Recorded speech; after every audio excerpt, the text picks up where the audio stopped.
We exist in a time where a quiet pressure permeates every corner of our lives. It is a constant, subtle demand to be agreeable, to be accessible, to be the one who always says yes. Many people feel this deep in their bones, a sense that we have been conditioned from a young age to believe our value is somehow inextricably tied to our availability. We learn it in school, where we are praised for participation. We learn it in our families, where being helpful is a virtue, and we learn it in our careers, where being a team player often means being on call. But what if that is an unseen deception, a silent poison that we willingly drink? What if the constant, unrestricted access you provide is the very thing draining the weight and significance of your presence in the world? What if your willingness to be everything to everyone is a quiet lesson, teaching them that your spirit is a common resource, as abundant and unvalued as tap water? You respond to messages in an instant. You reorder your life for their convenience. You agree before the request is even fully formed.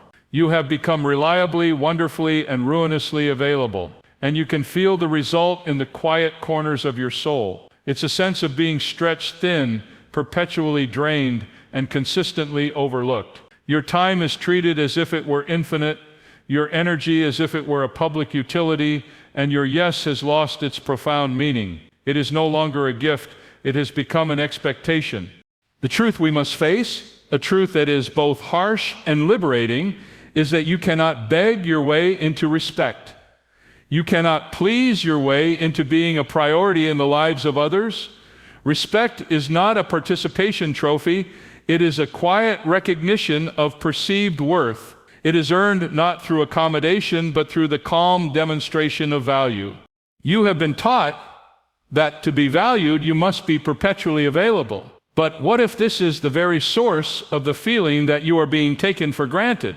The hard truth is, respect cannot be earned through desperate accommodation. In the moments that follow, we will explore a profound principle I call sacred scarcity, a way of being understood by the most grounded and respected individuals to create value, command focus, and make their presence a significant event, not a given. This is not about playing games, becoming cold and distant, or adopting a persona of aloofness. This is about understanding a fundamental law of the human spirit that governs everything from the worth of a diamond to the weight of a person's influence. It is the shift from being a convenience to becoming a cornerstone. It is the art of transforming your presence from background noise into a signal that cuts through the static. Let us be brutally honest with ourselves. How many times have you placed another's minor convenience before your own deep-seated priorities? How often have you sacrificed your inner peace for their last-minute request, only to receive a casual thanks as they move on, completely oblivious to the cost to your spirit?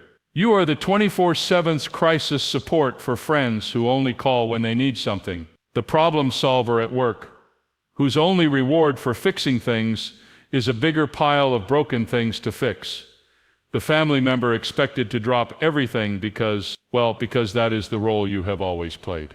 This pattern creates a slow, creeping erosion of your inner world.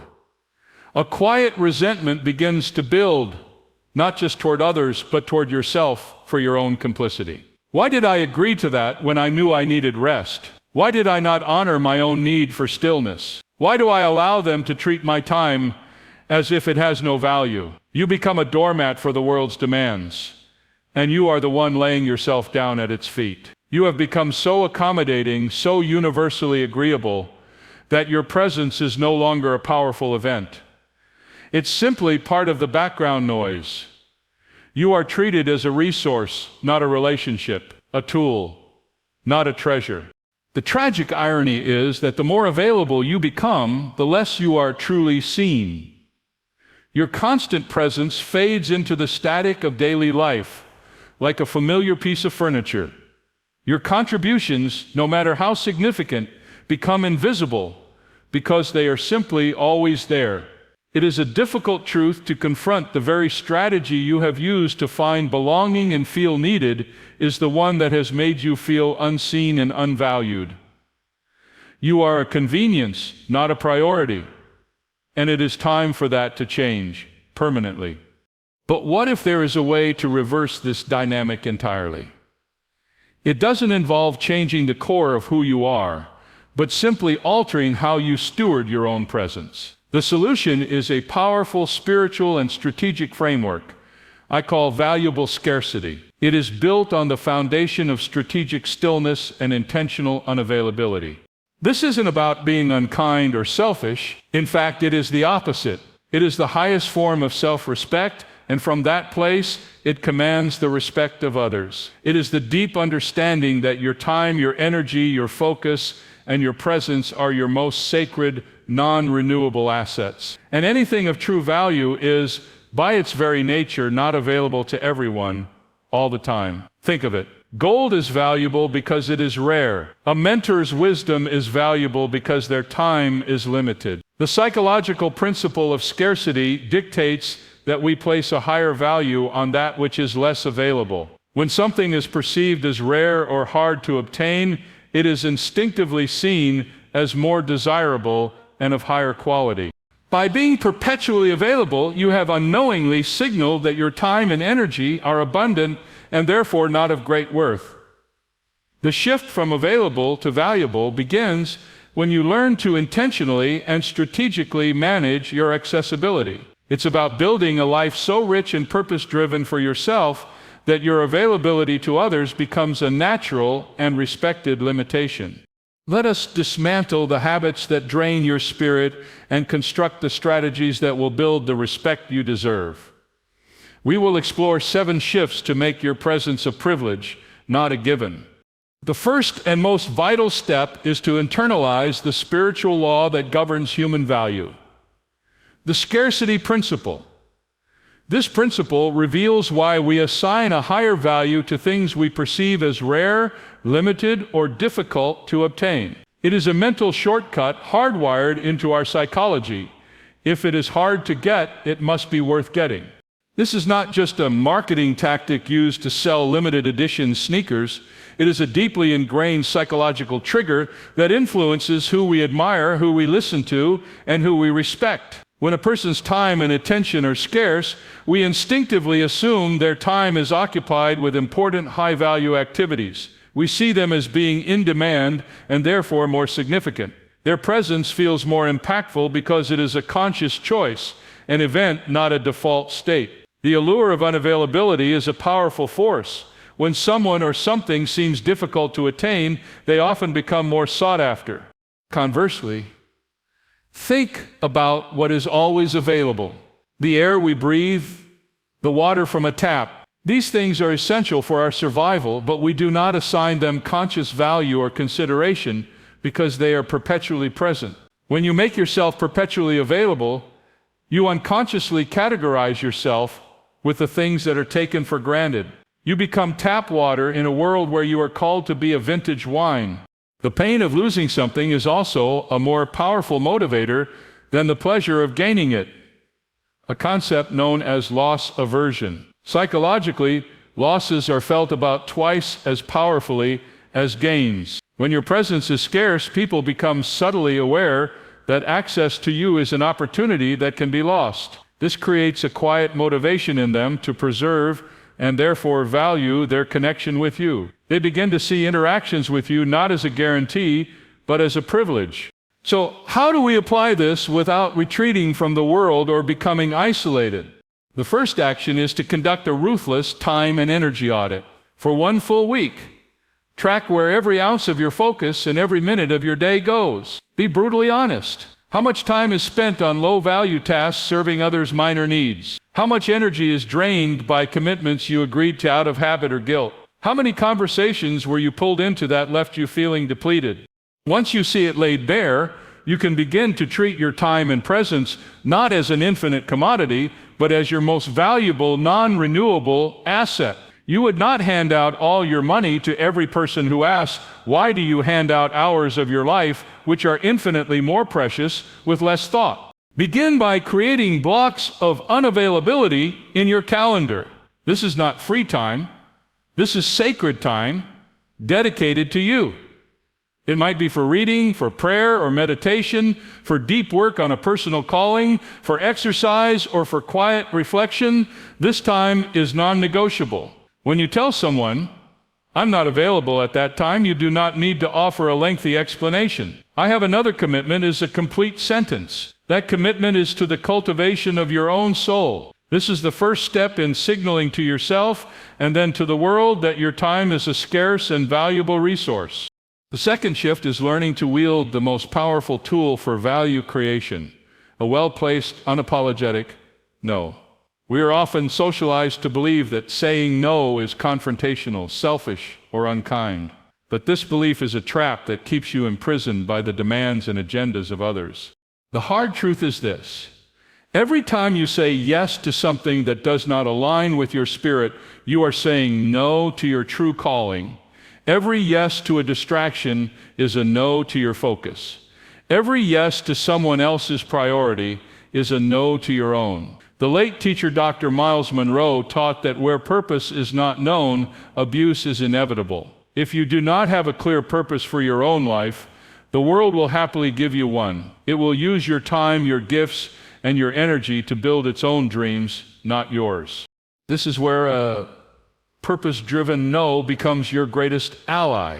This is not a rejection of the other person. It is a profound affirmation of your own path. The most respected people are not defined by what they do, but by what they choose not to do. As the highly successful investor Warren Buffett noted, the difference between successful people and really successful people say no to almost everything. This may seem extreme, but it reveals a profound truth. Focus is the engine of value. Saying no to requests that do not align with your core mission is what allows you to pour your full, undivided energy into the things that truly matter. People who respect their own spirit say no to overworking, to spending time with negative people, and to opportunities that, while good, are not the best for them. They understand their energy is finite and must be guarded with strategic precision. This isn't selfishness, it's strategic spiritual stewardship.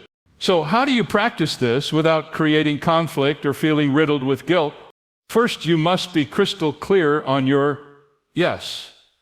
What are your 3 highest priorities right now in your life? This is your compass. Before you agree to any request, ask yourself, does saying yes to this move me closer to my core purpose or one of my highest priorities? If the answer is no, then your default answer must also be no. Second, practice the art of the graceful refusal. You do not owe a lengthy apology or a fabricated excuse. A simple, honest, and firm response is more respectful than a weak, resentful yes. Consider these approaches. For an invitation you do not wish to accept, thank you so much for thinking of me. I won't be able to make it, but I hope you have a wonderful time. This is gracious yet final. For a work request that overburdens you, thank you for trusting me with this. My focus is currently on Project X and Y, and to ensure I honor those commitments with excellence, I can't take on anything new at this moment. This frames your no as a commitment to quality. For a vague request for your time, like, "Can I pick your brain?" I would be happy to consider that. Could you send me a brief email with the details and what you're hoping to achieve so I can see if it aligns with my current priorities? This simple step filters out a great number of low-value requests and forces clarity. The first few times you say no, it will feel uncomfortable. You may get pushback from those accustomed to your unlimited availability. That is a sign it is working. You are retraining them. You are teaching them that your time is not a free-for-all. Over time, they will not only respect your boundaries, but they will also value your yes far more when you do give it. Your yes will transform from a cheap commodity into a rare and valuable gift.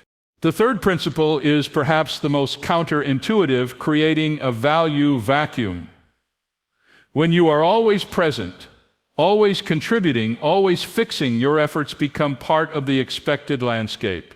Like the steady hum of a refrigerator, your vital contributions are only truly noticed when they stop.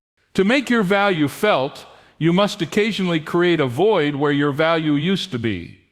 This isn't about abandoning your responsibilities or strategic negligence. It is about strategically pulling back your energy to allow the impact of your presence to be felt in its absence.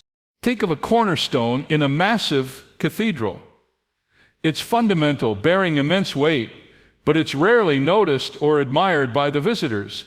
You only recognize its immense importance if it were to be removed, at which point the entire structure would be compromised. Many of you are the cornerstone in your workplace, your family, or your community. You are so reliable that your strength has become invisible. Creating a vacuum means consciously deciding to not solve a problem immediately. It means letting a team struggle for a moment so they realize how much you streamlined the process. It means taking a real vacation where you are completely unplugged. No checking emails, no taking quick calls, allowing others to fully appreciate the workload you manage. It means not being the first to mediate a conflict, allowing others to see the emotional labor you typically perform. This strategic withdrawal does two things. First, it forces others to acknowledge the value you bring, a value they had started to take for granted.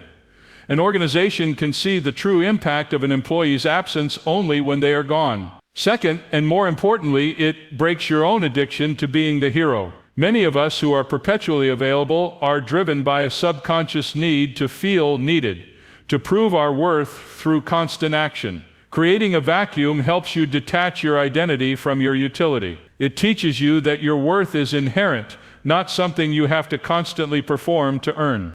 A company might not realize your true value until you're on leave and a key client becomes dissatisfied. A family might not appreciate your organizational efforts until a holiday gathering falls into chaos without you at the helm.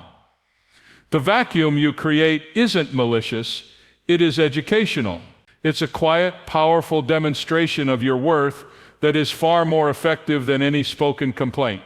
Start small. The next time a non-urgent crisis emerges at work or at home, pause. Resist the immediate impulse to jump in. Ask yourself, what would happen if I did not intervene right now? Is this truly a fire or just smoke? Often you will find the problem resolves itself or someone else steps up, and in the process, everyone gains a new appreciation for the role you quietly play every day. Being scarce is only half of the equation. A thing is not valuable simply because it is rare. It is valuable because it is rare and desirable. An empty vault is scarce, but it's worthless. A vault containing gold is valuable. This brings us to the fourth and most important principle: you must relentlessly invest in the substance of your own spirit. Your absence will only be felt if your presence is valuable. The time you reclaim by saying no and creating strategic vacuums must be reinvested into activities that make you a more skilled, knowledgeable, grounded, and compelling human being. It must be used to cultivate your inner sanctuary. What are you doing when you're not available to others? Are you mastering a skill that makes you indispensable in your field? Are you reading books that give you a unique perspective and deeper insights? Are you pursuing a passion, learning an instrument, painting, writing that makes you a more layered and interesting individual? Are you building your own project, your own dream, your own enterprise? True value is not a tactic. It is a result.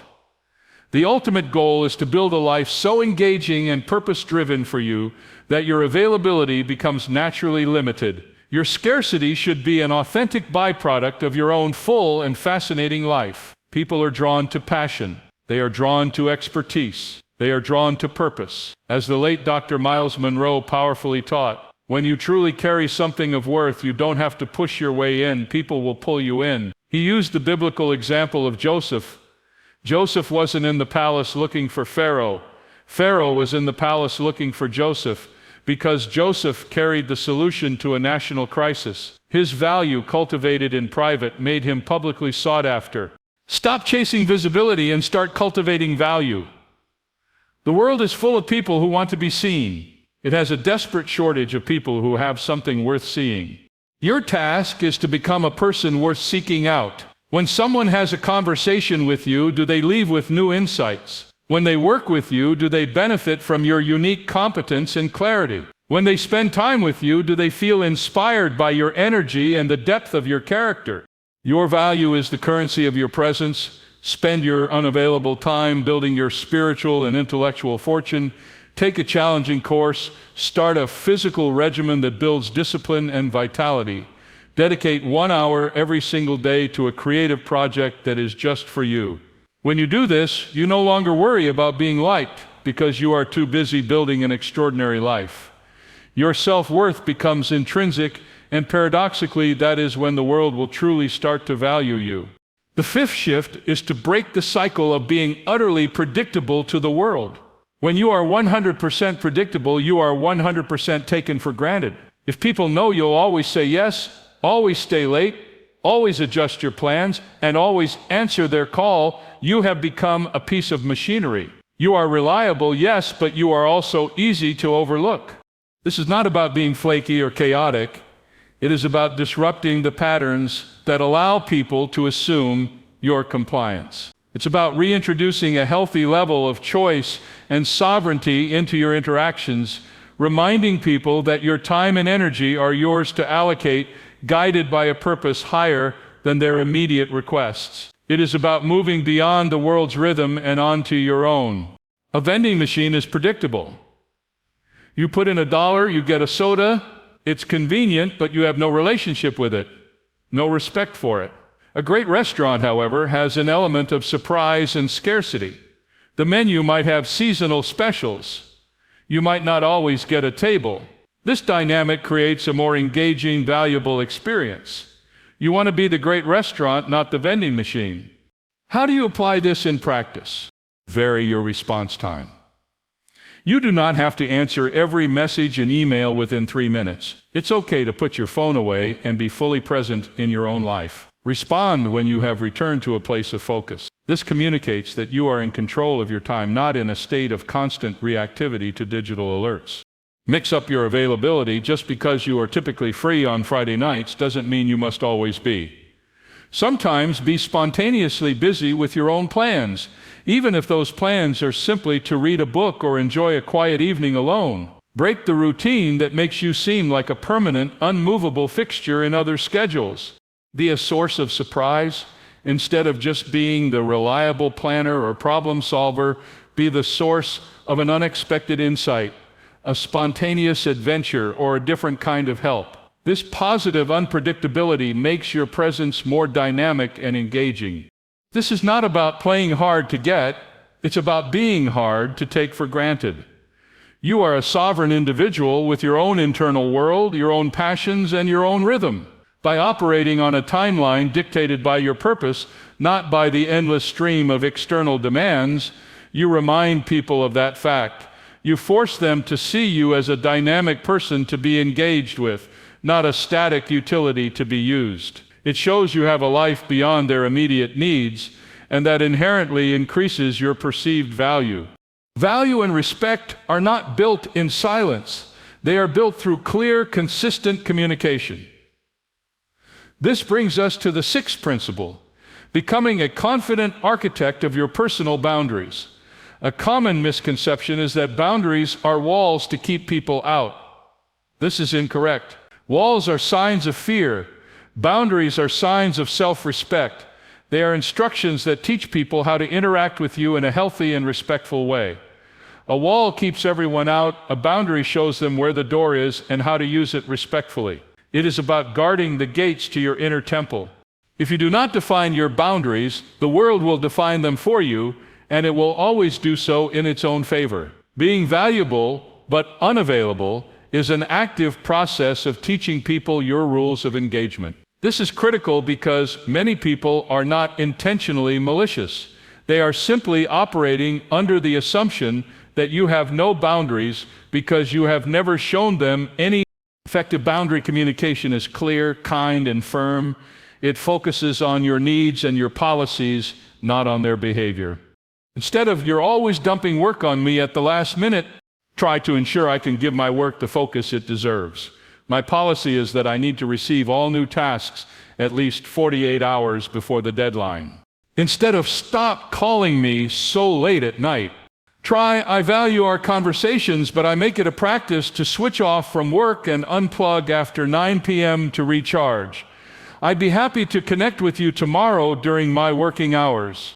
Instead of silently fuming about a friend who is always late, try, I've noticed our timing is often a bit off. My time is really tight these days, so for our next coffee, if you're running more than 10 minutes late, I will have to head out, but we can definitely reschedule. Notice the pattern? The statements are about your policy, your needs, and your actions. They are not accusations. When you first start setting them, expect to be tested. People who have benefited from your lack of boundaries may push back or act surprised. This is the critical moment. If you fold, you teach them your boundaries are meaningless. If you hold firm with calm confidence, you teach them you are serious. Consistency is the foundation of respect. Every time you enforce a boundary, you are casting a vote for your own self-worth. The final and most profound shift is a complete inversion of your core mindset. For too long, many have operated from the position of the selected, hoping to be chosen, invited, validated, and approved of. The seventh principle is to fire that person and promote yourself to the role of the selector. You are the steward, the CEO of your own life, and it is time to act like one. A wise leader doesn't hope to be invited to the right meetings. They organize the meetings that matter. A premium brand isn't for everyone. It is selective about its associations. You must adopt this same strategic mindset for your personal life. Becoming the selector means you stop asking, do they like me? And start asking, does this align with my values? Does this interaction energize or drain my spirit? Is this a reciprocal relationship, or am I the only one giving? Is this person's character one I want to invest my life in? You are the curator of your social and professional circle. Your time and energy are valuable investments, not free handouts. You would not invest your money in a failing venture with a history of poor returns. So why would you invest your life, your most precious asset, in relationships that consistently yield negative returns on your spirit? This mindset changes everything.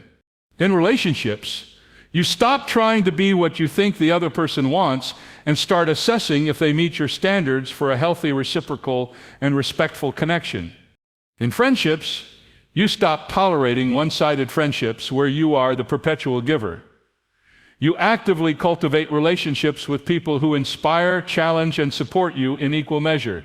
In your career, you stop just looking for a job and start looking for a mission. You select projects and roles that align with your purpose and leverage your unique genius. This makes you a more passionate and effective contributor, which paradoxically makes you more sought after. Being the selector is the ultimate expression of value. It sends a powerful subconscious signal to the world that you have standards, that your world is a desirable place to be, and that gaining access to it is a privilege earned through mutual respect and alignment. This isn't arrogance, it is the quiet confidence of someone who knows their inherent worth. You choose who gets a seat at the table of your life. For years, you may have operated under a flawed premise that your worth is measured by your accessibility. You made yourself a 24/7 diner on a lonely highway and wondered why you only attracted tired, transient customers who never stayed long and rarely left a good tip. Today, that diner is closed. It is under new, discerning management. We've walked through the 7 shifts to reclaim your value. It begins with understanding and internalizing the law of sacred scarcity. It's put into action with the courage of the purpose-driven no. It's demonstrated powerfully through the weight of absence, allowing your stillness to illuminate your worth. But scarcity is nothing without substance. That's why you must relentlessly cultivate the inner sanctuary, becoming a person whose presence is genuinely worth missing. You must break the chains of being taken for granted by moving beyond the world's rhythm, and you must teach people how to treat you by guarding the gates of your temple. Finally, you must seize control of your destiny by becoming the steward of your life, the selector, not the selected. This journey is not about becoming a colder person. It is about becoming a wiser, more self-respecting one. It is not about manipulation. It is about sacred self-stewardship.